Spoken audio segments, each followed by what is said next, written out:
سلام، سمیرا دهقانیان هستم با فصل آخر یعنی فصل نتیجه گیری از کتاب زندگی خود را طراحی کنید اثر بیل برنت و دیو وانز در خدمتتون هستم. عنوان فصل نتیجه گیری اینه: زندگی خوب طراحی شده. زندگی خوب طراحی شده و متعادل چطوریه؟ مجسم کنید که شبانه روز رو مثل کیک دقیقاً به قطعات مساوی تقسیم کنن. یه قطعه برای کار، یه قطعه برای بازی و تفریح، یه قطعه برای خانواده و دوستان و یه قطعه هم برای سلامت. قطعه کامل شما کدومه؟ همه ما اون حوزه‌های از زندگیمونو که محتاج کمی توجه و تلاش بیشتره میشناسیم. همه ما میدونیم کدوم بخش زندگیمون از طراحی بیشتر و نگرانی کمتر سود میبره. حالا امروز تا اینجا چطور بوده؟ چقدر تفریح داشتید؟ چقدر برای پیشبرد کار و حرفتون تلاش کردید؟ چقدر به روابطتون رسیدید؟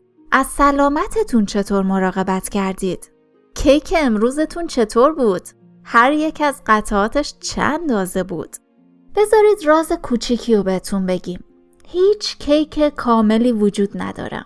عملاً غیر ممکنه که هر روز به میزان مساوی کار و تفریح داشته باشید و به روابط و سلامتتونم به همون اندازه برسید. یعنی امکان نداره که هر روز تو تمام حوزه‌های زندگیتون به میزان مساوی فعالیت کنید. تعادل به مرور زمان برقرار میشه. طراحی زندگی به مرور زمان انجام میشه. بیل گیتس مدیر شرکت مایکروسافت و ثروتمندترین مرد جهان توی سال 2015 با تعادل کامل کار و محبت به اونجا نرسید. وقتی اون تو سال 1985 برنامه ویندوز مایکروسافت رو ساخت و در سال 1986 شرکتش رو به دنیا معرفی کرد، هیچ کس اونو انسان دوست بزرگی که در خدمت دنیاست نمیشناخت. به علاوه به راحتی میشه گفت که اون توی سال 1998 میلادی هر روز به میزان مساوی به کار و حرفه و روابطش نمی پرداخت، بلکه بیشتر وقتش صرف دفاع از خودش در برابر اتهامات وارده از سمت دولت آمریکا میشد که اونو به سوء استفاده از قدرت توی شرکت مایکروسافت متهم کرده بودن. تعادل کامل ممکن نیستش و بیشتر مواقع باعث رنج و اندوه ما میشه. همونطور که از قبلم گفتیم ما با واقعیت نمی جنگیم. زندگی واقع بینانه یعنی این که ببینید همین الان کجا هستید و اون رو بپذیرید. طراحی زندگی در واقع یعنی وقتی از شما میپرسن اوضاع چطوره، پاسخ خوبی بتونید بدید. طراحی زندگی یعنی وقتی کسی به پایان عمرش میرسه، دیگران بتونن توی مراسم تدفینش بگن زندگی متعادلی داشت. خیلی خوب، شاید شما دلتون نخواد تو مراسمتون اینو بگن، اما حالا متوجه منظورمون شدید؟ ما دلمون نمیخواد سر قبرمون بیستن و بگن که دیو قلم خیلی خوبی داشت و عالی سخنرانی میکرد، یا بیل واقعا تو مذاکره ماهر بود و قراردادهای عالی مینوشت. زندگی که فقط کار و پول و دستمزد نیست، فقط مهارت‌های کاری نیست. همه ما میخوایم نام نیکی از خودمون به یادگار بذاریم. دلمون میخواد دیگران دوستمون داشته باشن و از ما به نیکی یاد کنن. دلمون میخواد تو دل دیگران جا داشته باشیم و دلمون میخواد زندگی با معنای همراه با روابط مهرآمیز داشته باشیم. به علاوه دوست داریم بازی و تفریح هم تو زندگیمون باشه. و فقط خود شمایید که با نگاه به گذشته میتونید بگید زندگیتون اینطوری بوده یا نه. زندگی دلخواه خود به خود به وجود نمیاد. با کار و کوشش و شرکت فعال توی روند ساختنش پدید میاد. با تمرکز روی هدف و حرکت گام به گام و روز به روز به وجود میاد. باور معیوب اینه که من کار طراحی زندگیمو به پایان رسوندم. کار دشوار انجام شد و از این پس همه چیز عالی خواهد بود. اما بازنگری این باور معیوب اینه که کار طراحی زندگی هیچ وقت تموم نمیشه.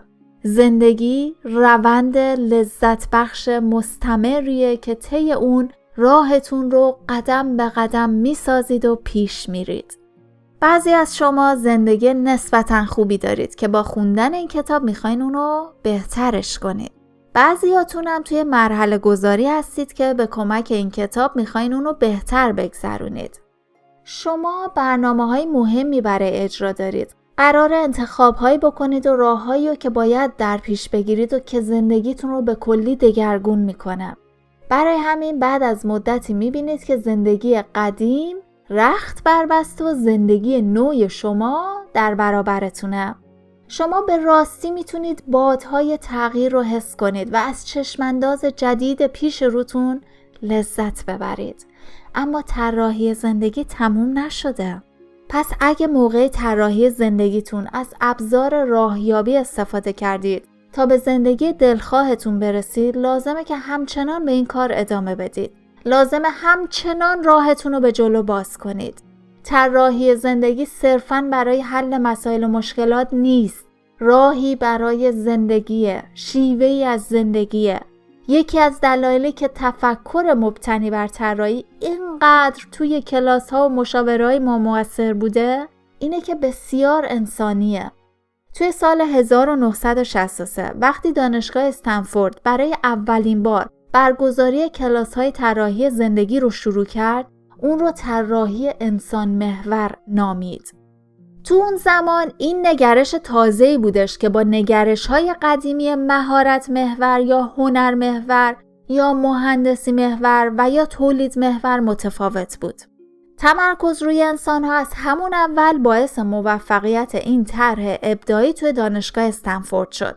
از اونجا که زندگی اساساً ماجرای انسانیه، واضحه که طراحی انسان محور به نتایج خوبی میرسه. به علاوه ما توی طراحی زندگی صرفاً به موضوع طرز طراحی زندگیتون میپردازیم، نه اینکه چه زندگی داشته باشید یا چرا فلان زندگی از اون یکی بهتره. ما دوستی به نام تیم داریم که فارغ التحصیل رشته مهندسی برقه. اون بعد از گرفتن مدرکش به سیلیکون ولی رفتش و تو شرکت کامپیوتری تازه تأسیسی مشغول کار شد. کارش طراحی ریز پردازنده های پیشرفته بود، اما بعد از لغو اولین پروژه طراحیش، تیم تمام اون ساعت طولانی کارش و شب‌هایی که بیدار مونده بود و کار کرده بود و تمام تعطیلات آخر هفته‌ای رو که پشت کامپیوتر گذرونده بود توی ذهنش مرور کرد و به این نتیجه رسید که قرار نیست همه زندگیش فقط کار باشه. اون بیشتر به بازی و محبت اهمیت میداد. بنابراین دید که باید تغییراتی به وجود بیاره. اون کارشو تو اون شرکت تازه تأسیس رها کرد و به شرکت قدیمی تری رفت و اونجا مشغول کار شد.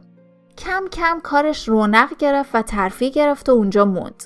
حالا نزدیک به 20 ساله که توی اون شرکت مشغول کاره و به یکی از متخصصان برجسته اون تبدیل شده و بارها و بارها دست رد به مقام و پول زده تا همونطور که خودش دلش میخواد زندگی کنه. به نظر اون کافیه که صرفاً برای پرداخت قبض‌ها و وسایلی که لازم داری پول در بیاری. البته این ملزومات شامل تأمین معاش خانواده، مخارج تحصیل بچه‌ها و خانه خوب توی کالیفرنیا میشه. اون میگه که علاوه بر اینا مگه من چی میخوام؟ من ترجیح میدم به جای اضافه کاری و پول بیشتر در آوردن با بچه‌هام بازی کنم. دوست دارم با دوستام تفریح کنم. پول و مقام و مسئولیت بیشتر مورد علاقه من نیست. زندگی خوب یعنی زندگی شاد، نه 24 ساعت کار کردن. طراحی زندگی تیم خوبه و اون یکی از متعادل ترین کساییه که ما میشناسیم. اون پدری عالی، همسری مهربان و دوستی فوق‌العاده است. زندگی اجتماعی شادی داره، دوستان زیادی داره، هر هفته به کلاس موسیقی میره و وبلاگ خودشو داره که نسخه های مخصوص خودش از طرز تهیه انواع نوشیدنی ها رو اونجا در اختیار بقیه میذاره. به علاوه تیم عاشق مطالعه است و مرتب کتاب میخونه و یکی از شادترین آدم‌های کتاب حال دیدیم. داشبورد سلامت، کار، بازی و محبتش پر از چراغ سبزه و میخواد که زندگیش رو به همین نحو ادامه بده. تیم نمونه عالی و موفق از طراحی زندگی دلخواهه و در زندگی او کار مهمترین چیز نیست. اخلال در زندگی. بعضی از بازنگری‌هایی که ما ارائه کردیم شاید باعث اخلال توی زندگی بشن. کنار گذاشتن باورها و چیزی که قبلا یاد گرفتیم بیشتر وقتا سخت‌تر و مهمتر از یادگیری چیزای جدیده. ولی ما شرط می‌بندیم که هیچ کدوم از چیزایی که شما تو این کتاب یاد گرفتید یا بازنگری کردید هر چقدر هم به نظر اخلالگرانه یا ناراحت کننده باشه شما رو واقعا آدم دیگه‌ای نمی‌کنه. بنا به پیشبینی ما صرفاً شما رو شبیه خود اصلیتون می‌کنه. طراحی خوب همیشه به همین معناست، یعنی بهترین خصوصیت‌های فرد رو کشف و اونا رو آشکار می‌کنه و کاری می‌کنه تا خودتون باشید. از اونجا که شیوه طراحی ما همیشه روندی انسانی بوده و خواهد بود، منطقیه که نه تنها نگرشی بدی نسبت به طرز طراحی زندگی دلخواهتون رو ارائه کنه، بلکه راه زندگی کردنش هم بهتون نشون بده و این موضوع رو از 9 به 5 ذهنیتی که در ابتدای کتاب گفتیم میرسونه. ما توی این کتاب ایده طراحی زندگی رو از اینجا شروع کردیم که گفتیم لازمه که این 5 کار رو انجام بدید. 1. کنجکاو باشید. ذهنیت کنجکاوی. 2. تمرین و امتحان کنید. متمایل به عمل باشید. 3. مسائل رو بازنگری کنید و چارچوب و قالب جدیدی به باورهاتون ببخشید. روند بازنگری. 4. بدانید که این یک روند است. آگاهی. 5. کمک بخواهید. همکاری همه جانبه. ما در سرتاسر این کتاب و توی تمام مواقعی که انواع ایده ها و ابزارهای طراحی زندگی رو یادتون دادیم به این ذهنیت ها اشاره کردیم. شما عملاً هر روز و هر جا که خواستید میتونید بعضی از این ذهنیت ها رو به کار ببندید. فرصت های کنجکاو بودن یا تمرین کردن توی زندگی عملاً بی پایانه. ما توی کلاس های طراحی مسیر پیشرفتتون توی زندگی تمرینی داریم که طی اون از شاگردامون میخوایم که 2-3 موردی رو که توی زندگیشون گیر کردن و انگار اصلا تو اون زمینه‌ها جلو نمیرن و مشخص کنن.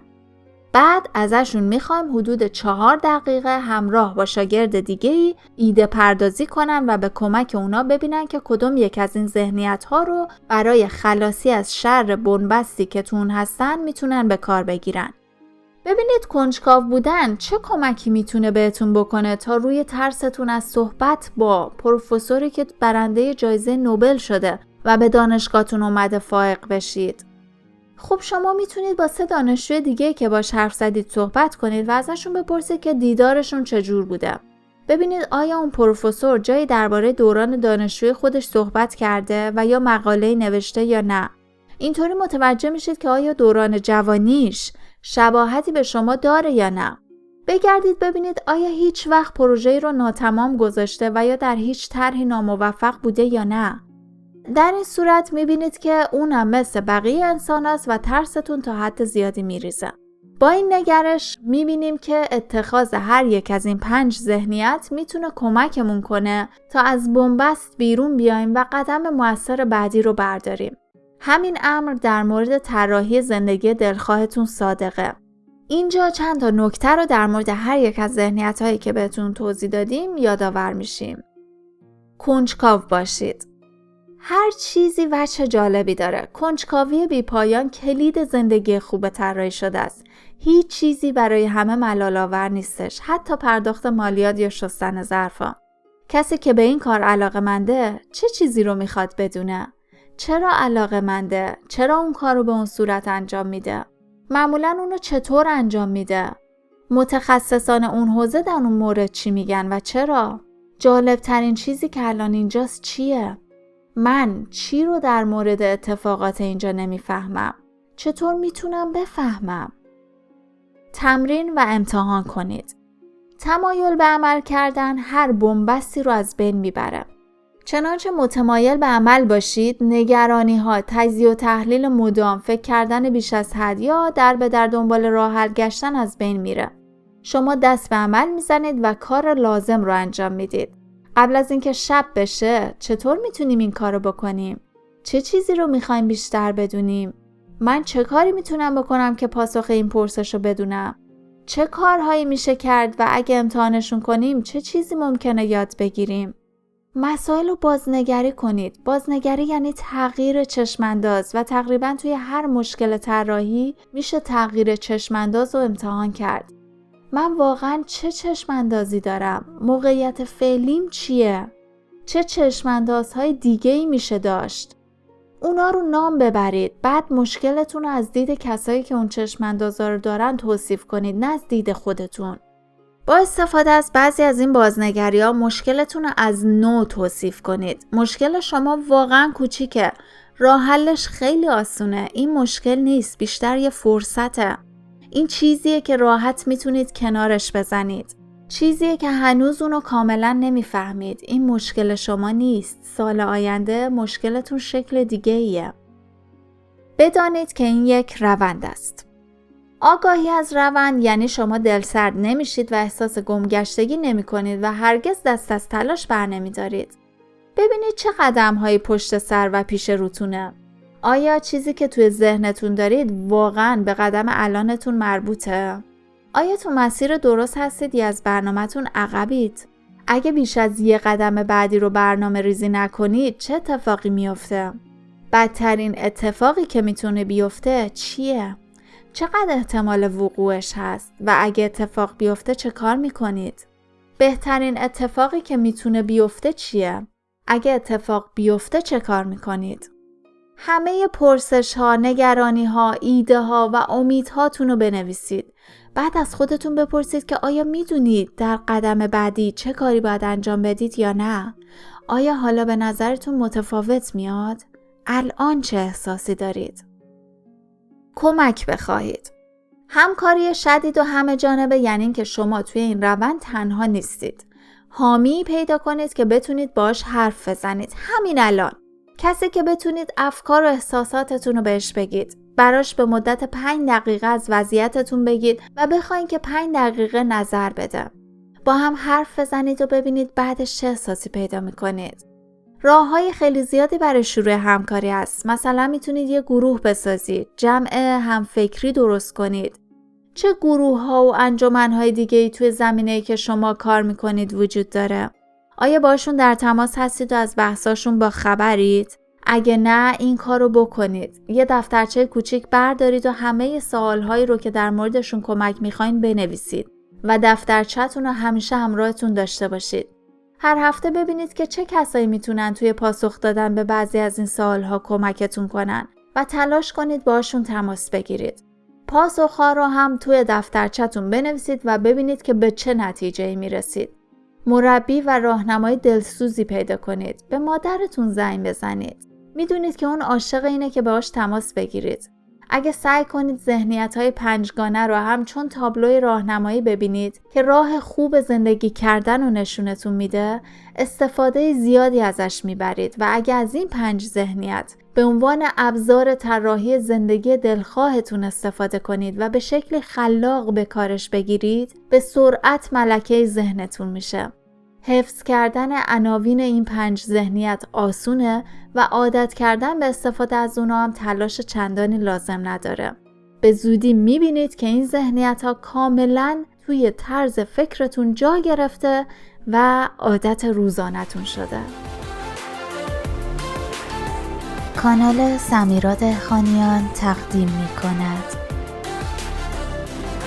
فقط 2 چیز دیگر. علاوه بر 5 ذهنیت 2 چیز دیگه هم هستش که برای طراحی مستمر زندگی دلخواهتون لازم دارید. قطب نما و تمریناتتون. قطب نمای شما همون ایده های سازمان دهنده بزرگ و عالی چشمانداز کار و چشمانداز زندگی شماست. اینا به اضافه ارزش های شما، ارکان پاسخ شما به پرسش اوضاع چطوره رو میسازن. اونا به شما میگن که آیا توی مسیر خوبی هستید یا نه، یا اینکه دچار بی‌نظمی و ناهماهنگی با خودتون شدید. اونا تعیین میکنن که زندگی هماهنگ با خواسته ها و ارزش های خودتون رو دارید یا نه و آیا چیزی که انجام میدید با باورهای شما و کسی که هستید همخوانی داره یا نه. وقتی ما 2-3 سال یا 5 سال بعد از اینکه شاگردامون کلاسشون تموم بشه باشون حرف میزنیم و اونا میگن که قطب نما جزء تمریناتیه که مدام بهش برمیگردن. بیشتر ما میبینیم که دیدگاه اصلی و اولیه‌مون در مورد این پرسش‌ها تقریباً ثابته. اما جزئیات و ظرایف و اولویت‌ها تغییر میکنه و با خبر بودن از اینها بسیار مفیده.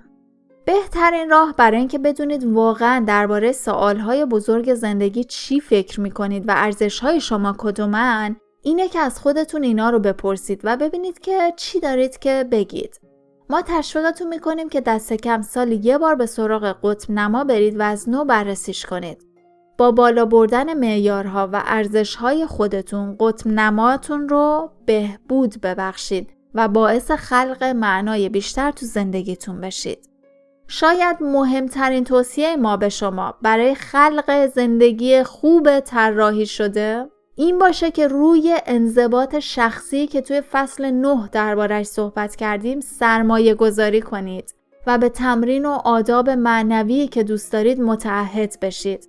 ما تو زندگی خودمون معتقدیم که رشد شخصیمون توی این حوزه یعنی تعیین نوعی آداب معنوی و انجام مستمر اون مهمترین کاری بوده که انجام دادیم. آیین‌ها و آداب معنوی جانبخش هستن و رشد ما رو تنظیم میکنن. با وجودی که این اعمال معنوی مثل یوگا، مراقبه، سرودن شعر، نوشتن قصه، شعرخوانی و قصه گویی، دعا، نماز و غیره روز به روز در حال گسترش هستن، اما جامعه امروزی غربی ما هنوز توی این زمینه‌ها ضعیفه. فرهنگ‌های سنتی مشرق زمین توی این زمینه بسیار بهترن و صادقانه بگیم که هیچ فرهنگ پیشرفته غربی از اونا جلو نزده. خبر خوب اینه که حتی کمی تلاش هم ثمره خیلی خوبی به بار میاره. شما با انجام این تمرین‌ها و آیین‌ها در حقیقت عواطفتون رو پرورش میدید. قوه تشخیصتون بالا میبرید و آگاهیتون رو ارتقا میبخشید. همه اینها هم خرمنی از پاداش‌های نو رو هر روز براتون به ارمغان میاره. مثلا بیل هر روز صبح مراقبه میکنه و جملات تأکیدی مورد علاقه‌شو به زبون میاره. اون میگه که من در بهترین جهان ممکن زندگی میکنم. هر کاری که امروز انجام میدم از ته دل و با نهایت کوشش و رغبته.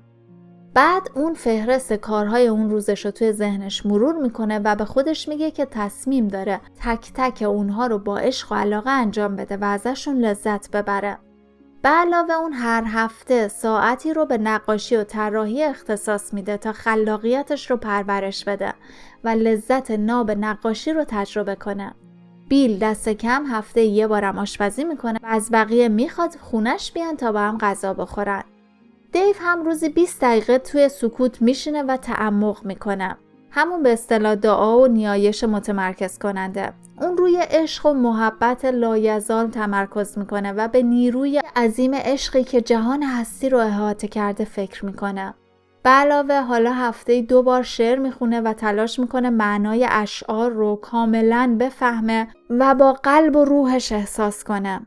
همسرش کلودیا که توی شعر سررشته داره کمکش میکنه تا اشعار مناسب رو انتخاب کنه و حتی اونا رو حفظ کنه. دیو ازدواجش با زنی باهوشتر و با معلومات‌تر از خودش رو هم خودش طراحی کرد. به علاوه دیو هفته یه بار همراه همسرش با دوچرخه به تپه‌های بالای شهرستان میره و اونا اونجا با هم مسابقه سرعت میذارن و دست کم 6 کیلومتر در دل طبیعت دوچرخه سواری میکنن.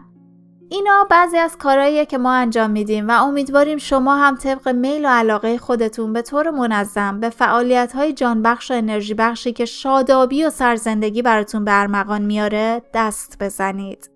میتونید چند فعالیت و چند آداب معنوی رو انتخاب کنید و مدتی انجام بدید تا ببینید کدومشون رو بیشتر میپسندید و با روحیتون سازگارتره و به طراحی زندگی دلخواهتون کمک میکنه. حالا اوضاع چطوره؟ ما در ابتدای این کتاب الن رو که سنگ‌ها رو دوست داشت بهتون معرفی کردیم. بعدش جنن رو که وکالت رو دوست نداشت و دانلد رو که مدیری ناراضی بود. اما طراحی زندگی اونا چطور باعث شد که اونا به وضعیتی برسن که شادی و رضایت خاطر حقیقی رو توی زندگی تجربه کنن. چون الان وقتی کسی ازشون میپرسه اوضاع چطوره میگن خوب، خیلی خوب. الن میدونست که نمیخواد جغرافیدان بشه، اما اینم میدونست که بعضی از چیزایی که توی مدرسه یاد گرفته دوست داره، به ویژه دسته‌بندی و سازماندهی هایی که جغرافیدان ها میکنن. به علاوه اون سنگ ها رو هم دوست داشت، مخصوصا سنگ های قشنگی که تو ساخت جواهرات و زیورآلات به کار میرن. پس تصمیم گرفت شانس خودش رو بالا ببره و شروع به مصاحبه‌های تمرینی طراحی زندگی کرد. اون فهمید که حوزه مدیریت پروژه مستلزم وجود کسایی که مهارت فراوانی تو سازماندهی وظایف و افراد داشته باشن. بنابراین بعد از چند گفتگو و مصاحبه راهش رو به سمت استارتاپی گشود که علاوه بر کارهای دیگه تو مزایده‌های اینترنتی جواهرات شرکت می‌کرد. عشق الن به سنگ‌ها و استعداد طبیعیش توی سازماندهی کاملاً در گفتگو با مدیران اون استارتاپ به دردش خورد و کنجکاویش درباره کار اون شرکت کاملاً به چشمشون میومد. از این رو مصاحبه طراحی زندگی الن به سرعت تبدیل به مصاحبه شغلی شد. الان که 2 ساله از اون زمان گذشته، الن چند بار ترفیع گرفته. اون در حال حاضر مدیر مالی تمام فعالیت‌های شرکت توی بخش مزایده جواهرات و سنگ‌های نیمه قیمتیه. جنن بعد از شرکت توی کلاسای ما به شدت روی قطب نماش کار کرد و تمرینات شخصی برای خودش ابداع کرد که به پرورش شهود و گوش دادن بهتر به ندای درونش انجامید. اون فهمید که نوشتن یادداشت روزانه رو دوست داره و بعد از مدتی دید که دلیل علاقه فراوانش به یادداشت نویسی اینه که ذاتاً نویسنده است. اون در واقع شاعره. بعد از اینکه جنن مدتی روی نوشتاش کار کرد، شوهرش تشویقش کرد که به طور جدی به نوشتن بپردازه. بنابراین جنن تو کلاس شعر یکی از دانشگاه‌ها که مدرکم میداد ثبت نام کرد و الان سخنران، شاعر و نویسنده است و زندگی کاملاً جدیدی داره. دانلد با ذهنیت کنجکاوی تلاش کرد که توی نارضایتیش بازنگری کنه. بنابراین این گلو و شکایت همیشگی رو که اصلا من چرا دارم این کارو میکنم تبدیل به پرسش جدیدی کرد که میگفت این شرکت چه چیز جالبی داره که مردم هر روز و مدام به سراغش میان. به دنبال این پرسش اون چندین مصاحبه طراحی زندگی با همکارانش ترتیب داد و دنبال کسایی گشت که واقعا از کار و زندگیشون لذت میبردن. اون خواست بدونه که اونا واقعا اونجا چه کار میکنن. وقتی داستان زندگیشون رو شنید و با افکار و بینش‌های خودش ترکیب کرد و نتایج یادداشت‌های روزانش رو هم به اون اضافه کرد، مسئله کاملا روشن شد. راه کسب انرژی و سرزندگی تمرکز روی آدما بود. اون فهمید که شغلش اشتباه نبوده، بلکه ذهنیتش اشتباه بوده. انقدر فکرش رو مشغول کدوم شغل و چطور کرده بود که چرا و چه کسی یادش رفته بود. بنابراین اون بدون ایجاد هیچ تغییری در وضعیتش صرفاً روی تغییر ذهنیت خودش تمرکز کرد و موفق شد. دانلد با بازنگری کارش از صرفاً انجام کار به خلق فرهنگی پویا که کارکنانم عاشق کارشان باشن، به راستی زندگیش رو متحول کرد. نه الن، نه جنن و نه دانلد، همینطور نه کلارا، نه الیز، کورت، چانگ یا غیره از تمام ابزاراشون استفاده نکردن، اما همه اونا چالش رو پذیرفتن. خودشون از بنبستی که در اون بودن خلاص کردن و راهشون رو به جلو ساختن. ما یعنی دیو و بیل میدونیم که نوشتن کتابی درباره طراحی زندگی دلخواه به هر کدوممون فرصت میده تا الگوی موفقیت این نگرش باشیم. هر دوی ما هر روز از این ایده ها و ابزارها استفاده میکنیم و دائما تمرینات جدید، طرز فکرهای جدید و راههای جدید برای خلق زندگی خوب طراحی شده رو به محک آزمون قرار میدیم. ما بعضی از تمرینات روزانمون رو با شما در میون میذاریم و بار دیگه تشویقتون میکنیم که به سایت ما سر بزنید و فهرست کامل تمرین هامون رو ببینید تا هر کدومو که دلتون خواست انتخاب کنید. زندگی ما مدام رو به تکامله، از مهندس به مشاور به معلم و استاد و اکنون به نویسنده. با هر گامی که ما توی این سفر برمیداریم خدا رو شکر میکنیم و دائما کنجکاویم که ببینیم قدم بعدی طراحی زندگیمون چیه. شکرگزاری از جایی که هستیم ما رو به سمت جایی بهتر میبره. کنجکاوی هم شوق زندگی رو در ما زیاد میکنه. ما در سراسر این کتاب داستان زندگی بسیاری از شاگردان و دوستانمون رو برای شما نقل کردیم. هرچند همه زندگی رویایی ندارن، اما ما با اطمینان تمام میتونیم بگیم که تک تک کسایی که دست کم، بعضی اگه نه همشون، بعضی از این ابزارها و ایده ها رو به مورد اجرا گذاشتن، پیشرفتی بی سابقه تو زندگیشون داشتن. ما با هزاران دانشجو و مراجع کار کردیم و مسیری طولانی رو همراهشون بودیم تا بتونن زندگی دلخواهشون رو طراحی کنن و انتظار داریم مطالعه این کتاب باعث بشه تا شما هم راهی سفر طراحی زندگی دلخواهتون بشید و با اجرای این ایده ها و استفاده از این ابزارها بتونید به تعادل بیشتر و رضایت خاطر عمیق تر دست پیدا کنید. ما امیدواریم همیشه حال دلتون خوب باشه، اما از اون مهمتر امیدواریم توی آینده پاسخ رضایت بخشی برای پرسش اوضاع چطوره داشته باشید. پاسخی از جون و دل، حاکی از این که شما بر اساس ارزش‌ها و باورهای خودتون زندگی می‌کنید، به کار و حرفه مورد علاقتون می‌پردازید، روابط مهرآمیز و شادی بخشی دارید و از سلامت جسمی و روحی برخوردارید و از اونجا که جوهر زندگی بازی است نه کار، امیدواریم بخش بزرگی از زندگیتون رو با بازی و سرگرمی‌های خلاق سپری کنید. اینطوری میتونید بگید که خوب زندگی کردید. طراحی زندگی در نهایت به معنی روشی از زندگی است که طرح نگرش شما به همه حوزه‌های زندگیتون رو دگرگون میکنه. نتیجه نهایی طراحی زندگی، زندگی خوب طراحی شده‌ایه که خوب زیسته شده. و واقعاً چیز بیشتری میشه خواست؟ خب عزیزان، قسمت آخر این کتاب هم همینجا تموم شد. من شخصاً خودم خیلی لذت بردم از این کتاب و خیلی مطالب این کتاب رو مفید دونستم برای خودم. امیدوارم که برای شما هم همینطور بوده. امیدوارم که تمرین ها رو انجام داده باشید. من خودم هم همه تمرین ها رو انجام ندادم، بعضیاشو فقط انجام دادم، ولی خب دارم تلاش میکنم که بتونم همه تمرین ها رو انجام بدم. میدونم میتونه کار زمانبری باشه، میتونه آسون نباشه، ولی ارزششو داره و هر طور شده خودتون باید خودتون رو جلو ببرید.